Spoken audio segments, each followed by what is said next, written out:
Hello everyone, welcome to IFS. And आज हमारे साथ जुड़ चुके हैं और एक टॉपर गैट बी जिन्होंने एग्ज़ाम को क्वालिफाई किया है। ये बिहार से बिलोंग करते हैं एंड बहुत सारी बातें इनसे कर लेंगे हम। एंड ये सब करने से पहले एक छोटा सा इंट्रोडक्शन इनसे हम ले लेंगे। तो प्लीज़ इंट्रोड्यूस योरसेल्फ।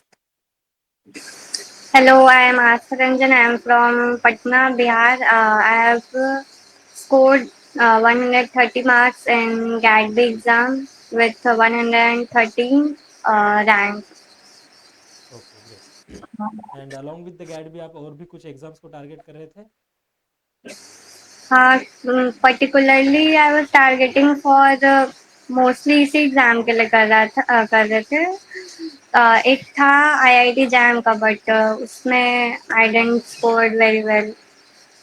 ओके। तो आपको आईएफएस के बारे में कैसे पता चला?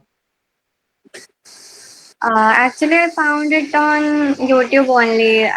कुछ लेक्चर्स देख रहे थे तो उसमें दिखा ये चैनल, और ये बहुत हेल्पफुल था throughout. Almost I guess सारे लेक्चर्स इसमें और जो जितने PYQ क्वेश्चंस तो मैंने A to Z सारे बनाए थे इसमें से सारे। एक भी लेक्चर्स आई डोंट थिंक मैंने छोड़ा होगा। Okay, great. किसके लेक्चर ज़्यादा देखते थे आप? जितने भी लेक्चर्स आते थे टीचर्स, मतलब पर्टिकुलरली याद नहीं है मेरे को, बट जितने भी PYQs थे या जो आप मोस्ट एक्सपेक्टेड क्वेश्चंस की सीरीज जो लास्ट में निकालते थे एग्जाम के कुछ दिन पहले, वो सारे तो सारा कंप्लीट कर लेते थे क्योंकि वो काफ़ी हेल्पफुल रहता है। ओके। एंड कब से आपने स्टार्ट किया इसका प्रिपरेशन? 6 महीने। 6 महीने। 6 महीने पहले से मैंने स्टार्ट किया था। ओके, आपका ग्रेजुएशन कंप्लीट हो चुका है? नहीं, मत अभी लास्ट सेमेस्टर खत्म होने वाला है। तो आपने मैनेज कैसे किया दोनों को? आपका कॉलेज भी चल रहा है, आपने इधर प्रिपरेशन भी आप कर रहे हो। मतलब मैनेज तो हो ही जाता है। कॉलेज का टू बी वेरी ऑनेस्ट हम उतना वो देखते नहीं है।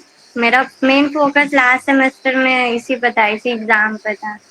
तो इसी वजह से कॉलेज का कुछ खास मैंने पढ़ा नहीं है, आई बी वेरी ऑनेस्ट। और जो भी इसमें पढ़ा है वो ऑलमोस्ट कॉलेज में हेल्प कर देगा, तो मैनेज हो जाता है। ओके।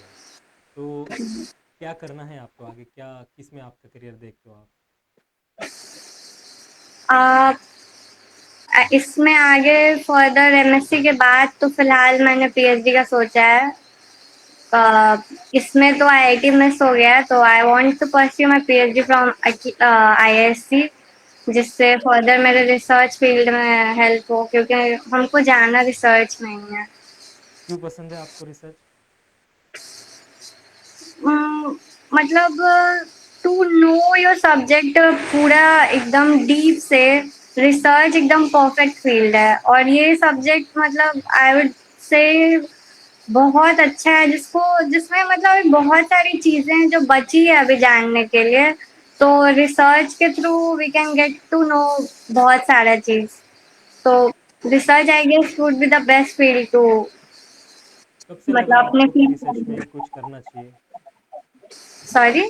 कब से लगा आपको कि रिसर्च में कुछ करना चाहिए? बीएससी में या फिर बचपन से ही आपको था कि क्यूरियोसिटी नहीं, थी? बचपन से तो नहीं। BSc ज्वाइन करने के बाद, ये सब्जेक्ट को जानने के बाद मुझे लगा कि हाँ, इसमें रिसर्च फील्ड बहुत अच्छा है। ओके। एंड अगर हम सिलेबस की बात करें तो सिलेबस में ऐसा कौन सा यूनिट था जो बहुत फेवरेट था आपका, जिसके क्वेश्चंस आपको सॉल्व करने में या फिर समझने में मज़ा आता था? क्या? ऐसे कौन से यूनिट थे जिसके क्वेश्चंस फिर जिस जो यूनिट आपको बहुत फेवरेट लगता था? Sorry, I am very sorry but you are not audible to me. तो मैं ये बोल रहा था कि आपको सिलेबस में ऐसा कौन सा यूनिट है जो आपको बहुत अच्छा लगता है, बहुत प्यारा लगता है?